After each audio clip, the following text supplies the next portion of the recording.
रेखा और निशा शांति जी की दोनों बहुएं थीं। हालांकि रेखा शांति जी की बड़ी बहू थी, लेकिन फिर भी निशा और उसके पति ने पूरे घर को संभाल रखा था। माँ, भैया, भाभी, निशा, कहाँ हो तुम लोग? जल्दी आओ, देखो मैं तुम सबके लिए गिफ्ट लेकर आया हूँ। अरे बेटा, ये फिजूल खर्ची करने की क्या ज़रूरत है तुझे? हर महीने तू सबके लिए कुछ न कुछ गिफ्ट लेके आ जाता है। माँ, मैं कमाता किसके लिए हूँ? आप सबके लिए ही ना। और वैसे भी मेरी नन्ही थी भतीजी मुझसे हरदम डिमांड करती है, चाचू मेरे लिए ये ले आना, चाचू मेरे लिए वो ले आना। फिर भला कैसे मैं आप लोगों के लिए कुछ न लाऊं? और फिर मेरी एक ही तो भतीजी है, उसका प्यारा सा चेहरा देखकर मैं भला उसके लिए कुछ लेकर ना आऊं? ऐसा तो हो ही नहीं सकता। माँ जी, आप क्यों मना करती हैं? रहने दीजिए, इन्हें अच्छा लगता है आप लोगों के लिए कुछ करना। इस समय कमल अपनी माँ और भाभी को साड़ी देता है और अपने भाई को एक घड़ी और अपनी प्यारी सी भतीजी को एक गुड़िया। देवर जी, ये सारे गिफ्ट आप हम लोगों के लिए लेकर आए और हम लोगों को दे भी दिए, पर देवरानी जी के लिए आप क्या लाए ये तो हमें आपने दिखाया ही नहीं। भाभी, आपकी देवरानी के लिए इस बार कुछ स्पेशल है, बस आप लोग देखते रहिए। निशा, आंखें बंद कर लो। क्या? आँख क्यों बंद कर लूं? आखिर ऐसा क्या लेकर आए हो? अरे बाबा, जितना कहा है उतना करो ना। आदर्श के कहने पर निशा अपनी आंखें बंद कर लेती है और आदर्श निशा को एक प्यारा सा नेकलेस पहनाता है, जिसे देखकर रेखा की आंखें फटी की फटी रह जाती हैं। और वहीं दूसरी तरफ निशा ये देखकर बहुत खुश हो रही थी। ये तो वही नेकलेस है ना जो उस दिन मैंने पसंद किया था। मेरी बीवी कुछ पसंद करे और भला मैं उसको लाकर ना दूं, ऐसा कभी हुआ है क्या? पर ये तो बहुत महंगा है। महंगा है तो क्या हुआ, चलो इसे चुपचाप से पहन लो। मेरे गिफ्ट को प्यार से स्वीकार करो ना।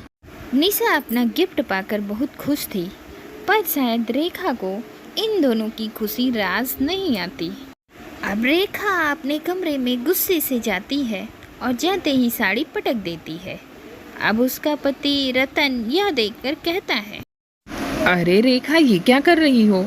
वो इतने प्यार से तुम्हारे लिए साड़ी लेकर आया है और तुम उसे फेंक रही हो। फेंकू ना तो और क्या करूं? एक तो वो आपका भाई आपसे छोटा होकर भी आपसे ज़्यादा कमाता है और हर महीने सबके लिए घर में कुछ न कुछ लेकर आता है और सबकी नज़रों में महान बन जाता है। और एक आप हैं। रेखा, कम से कम तुम तो ऐसा मत कहो कि मेरी सैलरी आदर्श से कम है। वही तो, आपकी सैलरी ही कम नहीं है, बल्कि आप हर जगह उससे छोटे हैं। आदर्श आपसे ज़्यादा कमाता है और इस घर की पूरी जिम्मेदारी भी उसी ने उठा रखी है। बस यही वजह है कि वो घर वालों का लाडला है। रेखा, इतनी जलन अच्छी बात नहीं है। आदर्श मेरा छोटा भाई है और मुझे अपने भाई पर गर्व है। उसके बाद रतन सो जाता है। समय यूं ही गुजरने लगता है। रेखा अपने देवर और देवरानी की खुशियां देखकर जलने लगती है। कुछ सीखो अपने छोटे भाई से। वो अपनी बीवी के लिए हमेशा कुछ न कुछ लेकर आता है और हर हफ्ते कहीं न कहीं घुमाने भी ले जाता है। और एक आप है कि मुझे इसी घर में सड़ा रहे हैं। लेकिन तुम्हारी प्रॉब्लम क्या है? मेरी प्रॉब्लम आपसे है। मैं चाहती हूँ कि आप आदर्श से ज़्यादा कमाओ और जिस तरह से निशा खुश रहती है उसी तरह से मैं भी खुश रहूँ। और मेरी बेटी के लिए महंगे महंगे खिलौने लेकर आओ और इस घर की जिम्मेदारी आप उठाओ, ताकि माँ जी आपकी वाहवाही करें, ना कि आदर्श की। रेखा की बातों से रतन नाराज हो जाता है और चुपचाप वहाँ से चला जाता है। फिर ऐसे ही कुछ दिन बीतते हैं। फिर एक दिन आदर्श रीता के लिए खिलौने लेकर आता है। रीता बेटा, इधर देखो, चाचू तुम्हारे लिए कितने सारे खिलौने लेकर आए हैं। उस दिन तुम पापा से जिद कर रही थी ना, देखो तुम्हारे चाचू तुम्हारे लिए खिलौने ले आए। थैंक यू चाचू, आप बहुत अच्छे हो। रेखा ये सब देख लेती है और गुस्से से भर जाती है। वह अपने गुस्से पर कंट्रोल नहीं कर पाती और आदर्श का लाया खिलौना उसी के सामने फेंक देती है। भाभी, आपने ये क्या किया? आपने ये खिलौने फेंक क्यों दिए? जी खिलौने तुम्हारे भैया ला देंगे, और वैसे भी रीता ने खिलौने अपने पापा से मांगे थे, ना कि तुमसे। पर भाभी, क्या फर्क पड़ता है? भैया खिलौना ला कर दें या मैं खिलौना ला कर दूं, बात तो एक ही है। फर्क पड़ता है। मैं नहीं चाहती कि मेरी बेटी के हीरो तुम बनो। ज़्यादा महान बनने की कोशिश मत करो। हम भले ही तुमसे गरीब हैं, लेकिन तुम्हारे सामने कभी झुकेंगे नहीं। इतना बोलकर रेखा रीता को अपने कमरे में लेकर चली जाती है। ये सब आदर्श को बहुत बुरा लगता है और वहीं निशा अपने पति के साथ ये बुरा व्यवहार होते हुए देख लेती है, जो उसे बिल्कुल अच्छा नहीं लगता। और इस बारे में निशा रेखा से बात करती है। माफ़ कीजिएगा दीदी, आपने जिस तरह से आदर्श जी से बात की वो बहुत गलत था। आपको इस तरह से नहीं करना चाहिए था। अच्छा, तो अब तुम मुझे बताओगी कि मुझे क्या करना चाहिए क्या नहीं।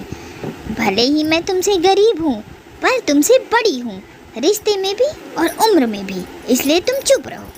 हाँ हाँ भाभी, मैं जानती हूँ कि मैं आपसे छोटी हूँ, लेकिन आप ये अमीर और गरीब क्या लगाया करती हैं। हम सब एक ही घर में हैं। और आदर्श जी आपके लिए और रीता के लिए कुछ करते हैं तो आप क्यों बुरा मानती हैं? इसी बात से निशा और रेखा में बहस हो जाती है, जिसके बाद दोनों में मनमुटाव हो जाता है और फिर दोनों एक साथ नहीं रहती हैं। उसके बाद रेखा निशा को हर समय नीचा दिखाने की कोशिश में लगी रहती। मुझे तो समझ में नहीं आता, आखिर तुम दोनों पति पत्नी दिखाना क्या चाहते हो? कभी कुछ खाने की चीज़ ले आते हो तो कभी कोई गिफ्ट।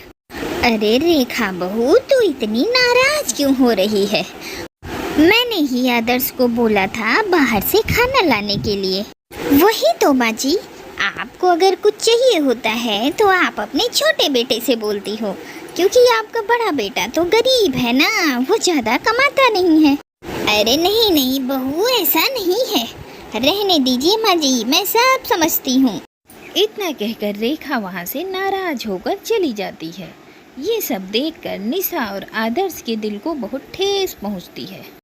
उसके बाद आदर्श घर में कुछ लाना बंद कर देता है और वहीं दूसरी तरफ समय के साथ साथ रेखा की जलन और बढ़ जाती है। क्या हुआ? तुम्हारा भाई तो बहुत भला बन रहा था, अब क्यों नहीं लाता कुछ? देखा, बस कुछ ही दिन का प्यार था, खत्म हो गया। इतना बोलो मत, ये सब तुम्हारी वजह से हुआ है।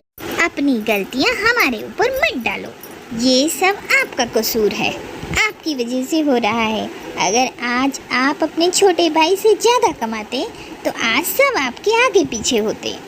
बस भी करो रेखा, तुम जलन की भावना में अंधी हो चुकी हो, तुम्हें कुछ भी नजर नहीं आता। इतना कहकर रतन गुस्से में बाहर चला जाता है और वहाँ जाकर सो जाता है। यह सब देखकर कौशल्या को बहुत बुरा लगता है, क्योंकि कौशल्या अपने घर को टूटता हुआ नहीं देखना चाहती थी। कौशल्या रेखा को समझाने की बहुत कोशिश करती है। रेखा बहू, मैं जानती हूँ मेरा बेटा रतन थोड़ा कम कमा रहा है और वो तुम्हारी शौक पूरे नहीं कर पा रहा है, लेकिन तुम उसे थोड़ा टाइम तो दो। तुम अपने और अपने बच्चे पर ध्यान दो, बहुत ही जल्द रतन अच्छे पैसे कमाने लगेगा, देखना। माँ जी, ये सब तो सिर्फ कहने की बात है, और मैं अकेले अपने बच्चे पर कितना ध्यान दूँ जब उसके पति को ही उसकी चिंता नहीं है। बहू, एक बार ठंडे दिमाग से सोच, अगर रतन को तुम्हारी और रीता की फिक्र नहीं होती तो वो 12 घंटे ड्यूटी क्यों करता? बेचारा सुबह 6 बजे चला जाता है और रात को 10-11 बजे घर आता है। ऐसी नौकरी ही क्यों करनी जहाँ कोई फायदा ना हो? बहू, हर चीज में फायदा नहीं देखा जाता। बहू, आदर्श भी पहले पूरी रात काम करता था, फिर उसकी पोस्ट बढ़ गई और सैलरी भी। अब देखो उसकी किस्मत कैसे चमक गई। ऐसे ही एक दिन वो भी आएगा जब रतन की किस्मत चमकेगी, बस थोड़ा सा हौसला रख। ऐसी ही बातों से कौशल्या रेखा और निशा को समझाती है। कौशल्या के समझाने से निशा भी पुरानी बातों को भूल जाती है और रेखा भी अपने बच्चे पर ध्यान देने लगती है। समय यूं ही बीतने लगता है और बहुत ही जल्द रतन का प्रमोशन हो जाता है, जिससे रतन की सैलरी भी बढ़ जाती है और पोस्ट भी। फिर इसके बाद रेखा और नीतू एक दूसरे से जलन करना बंद कर देती हैं और फिर एक बार कौशल्या की दोनों बहुएं एक साथ मिलकर रहने लगती हैं।